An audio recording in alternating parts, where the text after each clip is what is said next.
राधानगरी तालुक्यातील कौलव येथील रेणुका देवीचा भंडारा यात्रा लाखो भाविकांच्या उपस्थितीत पार पडला।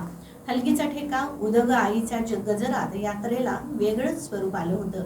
विविध खेळांच्या स्पर्धा, अभिषेक, सविना आणि कोतवालाच्या मिरवणुकीने या यात्रेला वेगळीच रंगत आणली। यात्रेच्या पहिल्या दिवशी देवीला अभिषेक घालून पूजा करण्यात आली। भाविकांनी देवीच्या दर्शनासाठी रांगा लावल्या होत्या। यात्रेदरम्यान विविध धार्मिक आणि सांस्कृतिक कार्यक्रम झाले।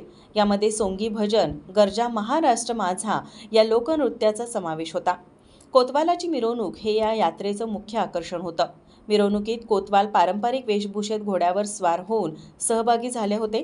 गावातील मानकरी बळवंत पाटील, विनायक पाटील आणि भाविकही सोबत होते। मिरवणूक गावातून फिरत असताना भाविकांनी कोतवालावर गुलाल आणि भंडारा उधळला। विविध खेळांच्या स्पर्धांमध्ये बैलगाडा शर्यत, कबड्डी याचा समावेश होता। यात्रेनिमित्त लाखो भाविकांनी महाप्रसादाचा लाभ घेतला। यात्रेदरम्यान कोणताही अनुचित प्रकार घडू नये यासाठी पोलिसांनी चोख बंदोबस्त ठेवला होता। यात्रेला महाराष्ट्र, कर्नाटक आणि गोवा राज्यातील लाखो भाविकांनी हजेरी लावली होती। या यात्रेमुळे कौलव गावात उत्साहाचं वातावरण निर्माण झालं होतं।